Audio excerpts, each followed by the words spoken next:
हरे कृष्ण।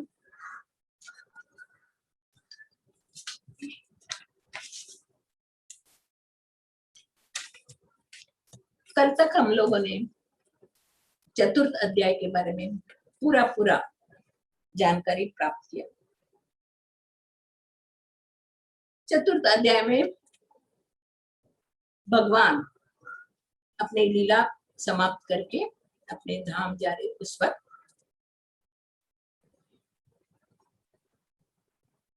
उद्धव उनके पास थे। उद्धव को पूरा ज्ञान देके उनको बद्रिकाश्रम जाके नर नारायण ऋषि से मिलने के लिए बताए।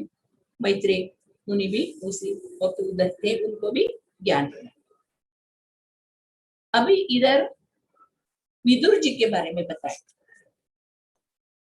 विदुर जी उद्धव से मिले, तभी विदुर जी उद्धव से बताते, आप मुझे जो भगवान की जो लीला है मुझे बताए।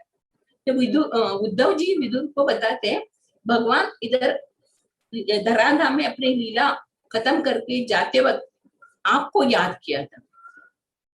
भगवान ने मुझे याद किया है ना, विदुर को याद किया। सोचते ही सुनते ही विदुर जी इतने हर्षित पुलकित हो जाते, उनके शरीर के अंदर अष्ट भाव प्रभावित होता है और रोने लगते, जोर जोर से रोने लगते, क्रंदन करने लगते। भगवान मुझे याद किया, भगवान मैं इतने पतित हूँ फिर भी आपने मुझे याद किया करके। इधर ये शुद्ध भक्तों का लक्षण बताया। शुद्ध भक्त हमेशा भगवान का नाम सुनते, भगवान का कथा का श्रवण करते, उसके अंदर पुलकाश्रु उदित होता है। उद्धव जी विदुर जी को बताते, आप मैत्रेय जी के पास जाके ज्ञान प्राप्त कीजिए, क्योंकि आप मेरे पिता के बराबर की हैं। इस श्लोक में हम लोग विदुर जी के दो स्वभाव हम लोग जान सकते हैं। इसमें बता रहे हैं, विदुर जी मैत्रेय के पास जाके कैसे उनको मिले। इधर भगवत गीता में भी भगवान बता रहे गुरु के पास कैसे जाना चाहिए। गुरु की शरण में जाके गुरु से पहले सेवा करना चाहिए। गुरु की सेवा करके उसे हम्बल होके चरण में गिर के पर प्रश्न पूछना चाहिए। इधर विदुर जी भावाभिभूत होके मैत्रेय के पास जाते और प्रणाम। इधर हम लोग देख सकते हैं, विदुर जी यमराज थे। मांडुक मुनि के शाप के कारण उनको पृथ्वी पर दासी पुत्र बनके रहना पड़ा। 100 बरस दासी पुत्र बनके रहना। जो भी भगवान के भक्त हैं, उनको शाप मिले तो वो खुशी मनाते। जैसे नारद जी को भी शाप मिला था, तो नारद जी भी खुशी से, उनको शाप मिला था आप एक जगह पे नहीं रुक सकते, तो उनको बहुत आनंद हुआ। इसके लिए पूरे ब्रह्मांड में, पृथ्वी मंडल में प्रचार करके भगवान का भक्ति प्रचार करने लगे। इधर विदुर जी भगवान के बहुत भक्त थे। ऐसे 12 महाजनों का नाम हम लेते, ब्रह्मा, नारद, शंभु, कपिलो, कुमारो, मनु, ऐसे 12 महाजनों का नाम लेते, उनमें यमराज का भी नाम आता है। 12 महाजनों का दीन कथानुपंथ, हम लोग को यही शिक्षा मिलती है, महाजनों का चरण के अनुसार करना चाहिए। कि मृत्यु लोक से थोड़े ही ऊपर यमलोक है। सभी अलग अलग 14 भुवन है इधर। जैसे ब्रह्मा जी ने वर्णन किया है। पृथ्वी मंडल के ऊपर ही मर्त्युलोक के ऊपर ही थोड़े दूर पर यमराज है। यमराज उधर क्या करते हैं, सभी पापी तापी को उनको शिक्षा देते, सुधारो सुधारो सुधारो करके शिक्षा देते। बाकी देवी देवताओं को इतना श्रम नहीं रहता, इतना यमराज को है। अभी तो कोरोना के टाइम तो यमराज को फुर्सत ही नहीं होगा। इतने सभी पापी तापियों को सुधारने का काम मिलता है। वो यमराज भगवान के भक्त थे, उनको हमेशा लगता था, अरे मुझे कभी टाइम मिलेगा, मैं जाके कैसे भगवान का भक्ति का प्रचार करेगा, इसे उनका मन में हमेशा होता था। इसके लिए उनके इच्छा के अनुसार भगवान ने मांडुक मुनि द्वारा शाप दिलाया और वो वही यमराज विदुर बन के इस धरती पर आए।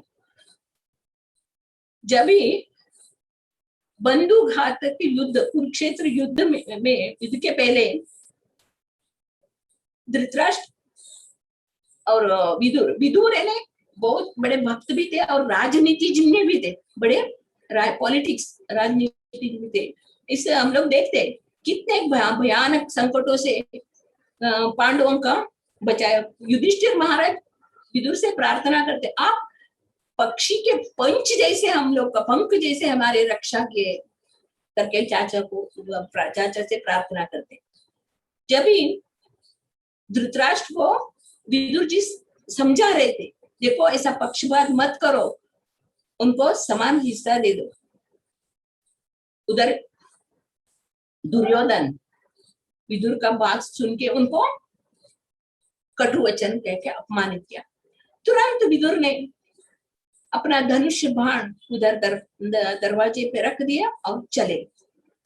इधर हम लोग देख सकते भक्त मान अपमान, माना अपमान है। इधर भगवान बताते ना भगवत 12वें अध्याय में भगवान भक्त कैसे रहते, अद्वेष्टा सर्वभूतानां मैत्र करुण एव च निर्ममो निरहंकार सम दुख सुख क्षमी। सभी स्थिति में वो शांत रहते। दुर्योधन के कटु वचन सुन के भी विदुर मन में हर्षित हुए, चलो इस बहाने मुझे पृथ्वी मंडल की यात्रा करने को मिलेगा, तीर्थ यात्रा करने को मिलेगा। इस तरह वो उधर से निकल गए। सभी तीर्थ स्थानों में घूमते घूमते घूमते घूमते जब द्वारका पहुंचे थे, तभी उनको उधर मालूम पड़ा भगवान धराधाम छोड़ के चले। इधर हम लोग तीर्थ स्थान, यानी शुद्ध भक्त भी एक तीर्थ स्थान के समान ही रहते हैं। जब हम लोग यात्रा करने के लिए जाते हैं, यात्रा करने का हमारा उद्देश्य क्या रहता है, गंगा में स्नान करो, यमुना में स्नान करो, हमारा पाप नष्ट करो, भगवान का दर्शन करो। मगर हमारा सच्ची यात्रा ऐसा रहता है, धाम में जाके विदुर जैसे महान ऋषि मुनियों का, साधु संतों को खोजना चाहिए। खोज के उनके द्वारा हम लोग ज्ञान कर्म के बारे में जानना चाहिए और उसको ज्ञान जान के अपने जीवन में उतारना चाहिए। अपने जीवन में उतार के हम लोग को आगे यानी मुक्ति या भगवत धाम जाने के लिए तैयार करना चाहिए। ये मनुष्य जन्म हमें क्यों मिला है? ऋषभ देवी अपने बच्चों को उपदेश देते, माता न सस्यात् पिता न सस्यात् गुरु न सस्यात् बांधवा न सस्यात्। जो भी माता पिता अपने बच्चों को भगवान कृष्ण की भक्ति नहीं देते, वो माता पिता नहीं, गुरु नहीं है, बंधु बांधव नहीं। देखो बच्चों, ये मनुष्य जीवन सिर्फ खाने पीने के लिए नहीं मिला है, मनुष्य जन्म हमें तपस्या करने के लिए मिला है। इस तपस्या के द्वारा ही हम लोग जन्म मृत्यु के चक्र से छूट सकते। एक खाना पीना सोना, कृमि कीट पशु पक्षी वो सब का यही है, खाना पीना, आहार निद्रा भयमैथुनम च। दोनों को समान है, मतलब मनुष्यों में और पशुओं में अंतर है। पशु में धर्म का ज्ञान नहीं रहता है, मनुष्य में धर्म का ज्ञान रहता है। विदुर जाते उद्धव से बात करके उनको मालूम पड़ता है भगवान ज्ञान देके भगवत अपने लीला खत्म करके भगवत धाम लौटे। यानी भगवान का लीला, ये हम लोग भगवान इधर धराधाम छोड़ के गए ना, वो छोड़ के गए ऐसा नहीं, वो भगवान की लीला है, ये जो भक्तों को ही मालूम पड़ता है। भगवान बता रहे जन्म कर्म चे मे दिव्यम एवं यो वेत्ति तत्वता त्यक्त्वा देहम पुनर्जन्म नैति मामेति स्वार्जुन। भगवान का जन्म कर्म जो तत्व से जो जानता है वो इस भवसागर में वापस आके नहीं गिरता, वो भगवत धाम आता है। हम लोग ये सोचना चाहिए मनुष्य जीवन हमें भगवत प्राप्ति के लिए मिला। भगवान बार बार 9वें अध्याय में 10वें अध्याय में बताते हमेशा मेरा भक्त अपने हृदय में मुझे धारण करते और मैं उसके साथ रहता। भगवान का भक्त मेरे अलावा और किसी के चिंता नहीं करते, भौतिक सुख का तृप्त नहीं करते। हम लोग इधर देखते विदुर जी मैत्रेय ऋषि से ऋषि के पास थे, वो मैत्रेय ऋषि भी महान ऋषि थे, उनके पास ज्ञान प्राप्त करने के लिए विदुर जी रहते। विदुर जी को कि भौतिक दुनिया में लोग इतने सकाम कर्म करते करते करते हैं, सुख नहीं मिलता है, दुखी भरा रहता है। इन लोगों को कष्टों को कैसे दूर करने का उनका मन में, विदुर जी का मन में जो चिंता थी उसको दूर करने के लिए मैत्रेय मुनि के पास जाते और उनको शरणागत, गुरु के पास जाना होता है तो हम लोग को पहले शरणागत होना चाहिए, उनकी सेवा करना चाहिए, उसके बाद हम लोग उनसे प्रश्न पूछना चाहिए।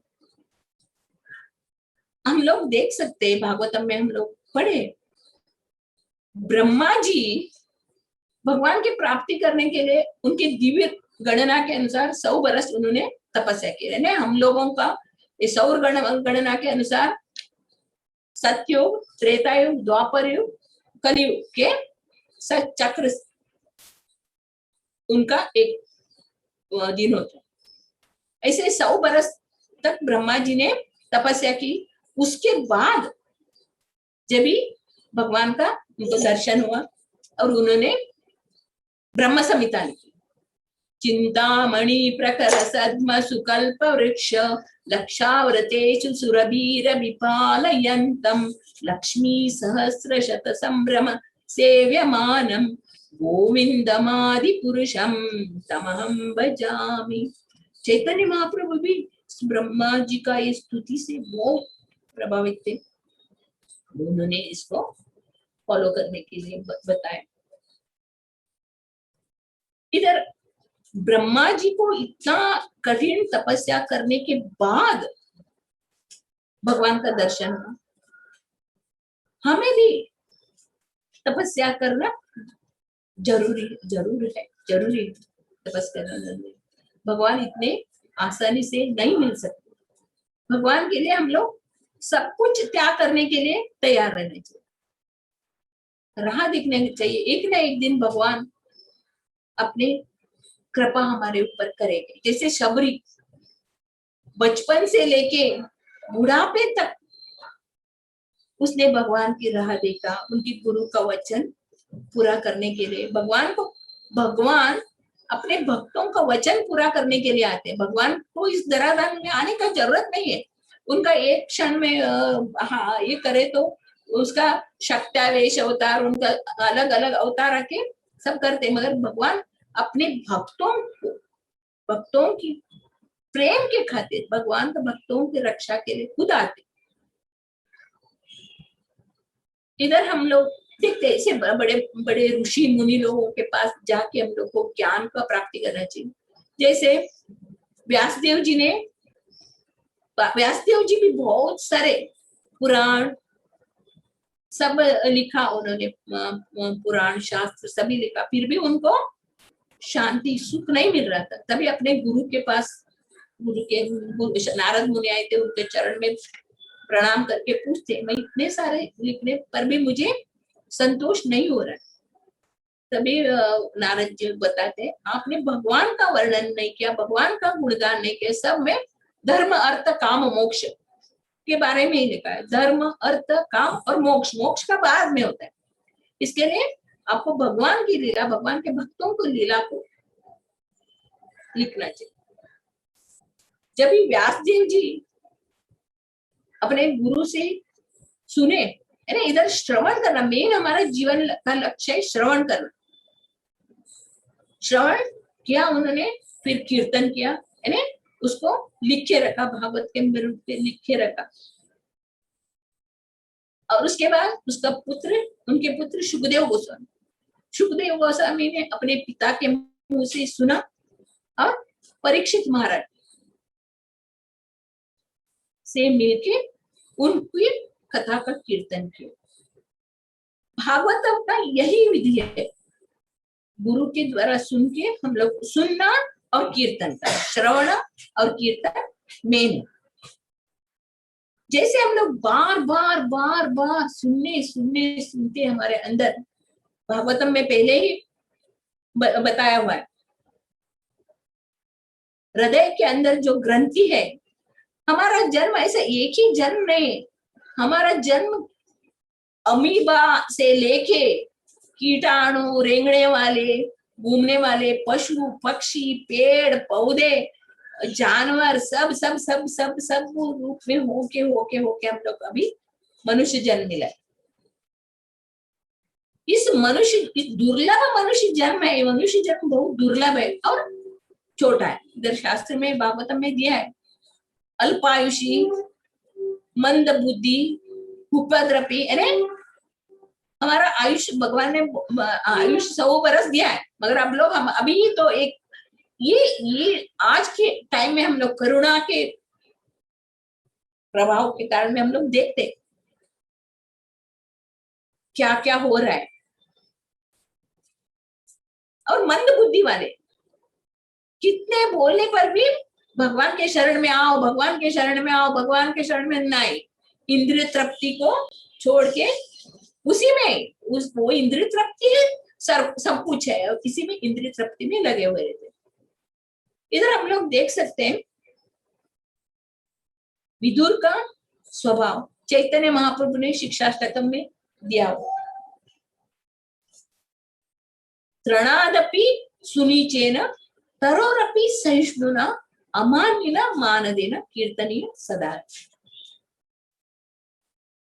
विदुर का स्वभाव इतने हम्बल थे, बहुत अपने मैत्रेय महर्षि के पास आके इतने दंडवत प्रणाम करके इधर बता रहे, उनका सौम्यता से परिपूर्ण, सौम्यता से परिपूर्ण और दिव्यता में परितुष्ट। घास के ऊपर हम लोग कितने कुचलते करते, फिर भी घास कितना मुलायम देता है हमारे साथ। दिव्यता, भगवान के भक्त और भगवान में कोई अंतर नहीं।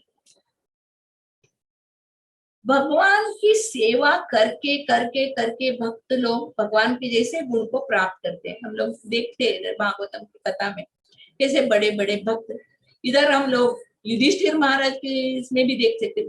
युधिष्ठिर महाराज पूरे साम्राज्य के राजा थे, पूरा राजकाज में पूरा पूरा लिप्त रहते, फिर भी भगवान कृष्ण को एक क्षण के लिए भी भूलते नहीं, भगवान कृष्ण का हमेशा याद करते रहते। युधिष्ठिर महाराज की साम्राज्य में स्वर्ग लोक से देवी देवता लोग आते थे, नारद जी आते थे, सभी देवी देवता, ये हम लोग पढ़ते हैं, सुनते हैं हम लोग। अर्जुन भी स्वर्ग लोक, सब शरीर स्वर्ग जा आ सकते थे। किसके कारण? उसका आध्यात्मिक शक्ति के कारण युधिष्ठिर महाराज इतने शुद्ध भक्त थे, उनको स्वर्ग सुख और कुछ किसी का भी उनको तुच्छ लगता था। सिर्फ भगवान कृष्ण के चरणारविंद में अपना मन लगा के भगवान का भक्ति करने से अलग कौन सा भी ये स्वर्ग सुख रहने, ब्रह्मानंद का सुख रहने दो, वो सब तुच्छ। भगवान के भक्तों के लिए ये सब किसके लिए? वो लोग एकांत स्थान में, मैत्रेय मुनि एकांत स्थान में भगवान का भक्ति करने के लिए हरिद्वार में गंगा नदी के किनारे उधर बैठ के ध्यान करते। भक्तों का यही रहता है। विदुर जी जब उनको दुर्योधन ने शाप दिया तो उनमें मन में ये विषाद नहीं हुआ, उनको वो और अच्छा लगा, चलो मैं जाके अभी भक्ति का प्रचार करेगा, सब जगह मैं भक्ति का प्रचार करेगा, इसे मन में ठान के वो लोग निकले। इधर हम लोग देख सकते एक धनवान है, एक भक्त है, शुद्ध भक्त, और दोनों को हम लोग कैसे कंपेयर कर सकते? एक धनवान व्यक्ति इतना प्रसिद्ध है और एक भक्त है। प्रभुपा जी अपने लेक्चर में बता रहे थे, धनवान व्यक्ति उस गांव के लिए धनी रहेगा, उस गांव में वो अमीर रहेगा, उस गांव वालों के लिए वो बड़ा आदमी रहेगा। पर जो भगवान का भक्त है, पूरे विश्व में उसका प्रचार होता है। भगवान का भक्त पूरे विश्व में प्रसिद्ध होता है। भगवान हमेशा उनका रक्षा करते हैं और वो हम भगवान को एक क्षण के लिए वो छोड़ते नहीं, अपने हृदय में भगवान का धारण करके वो भगवान का ध्यान करते रहते। इधर भगवान ने बताया जो भगवान की संरक्षण में रहते वो हमेशा सुख से रहते, चिंता के बिना। भगवान के संरक्षण में जो नहीं है उनको मैं काल बन के मैं सबको निगलता। आज का हम लोग, आज की परिस्थिति में हम लोग देख सकते हैं कैसे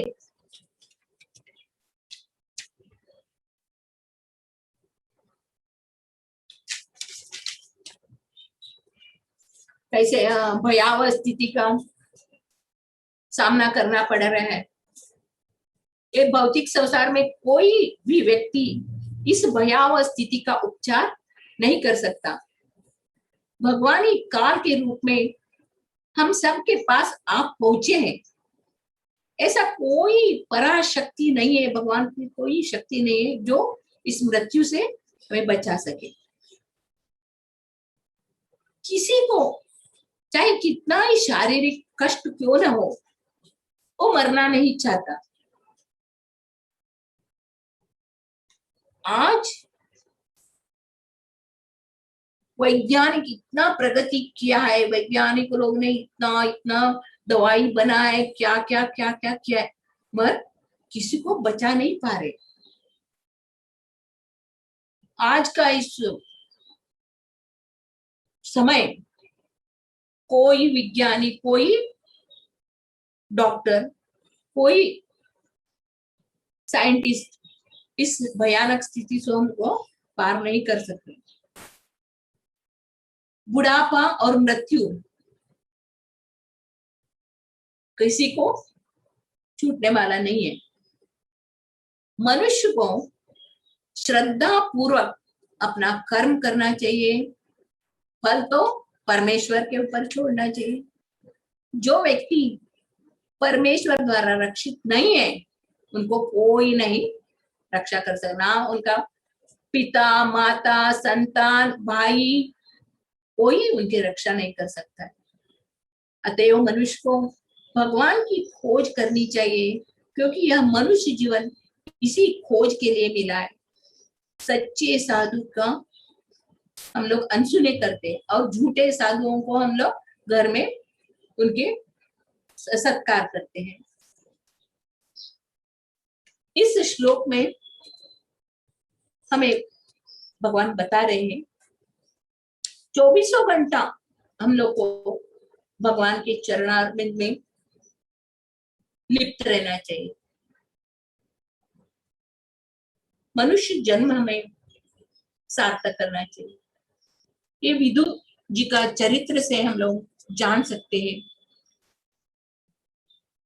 इतना शुद्ध भक्त साक्षात भक्ति का मूर्ति स्वरूप है। भगवान भी अपने धराधाम छोड़ते वक्त उनकी याद किया। वो चक्रवर्ती प्रभु जी ने उस दिन लेक्चर में बताया, किसी को भी भगवान ने याद किया, गुरु महाराज ने याद किया तो कितना खुशी हो जाता है, आनंद हो जाता है। वैसे ही विदुर जी को भगवान ने याद किया, सुन के बहुत बहुत आनंद हुआ।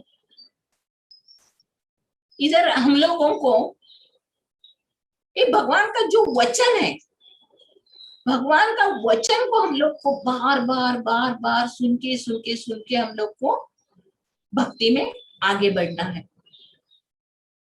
इस भयावह स्थिति में भगवान के संरक्षण के अलावा हमारे ये कोई बचाने वाले नहीं है। हरे कृष्ण। हरे कृष्ण। कुछ त्रुटि हो तो क्षमा कीजिए। हरे कृष्ण।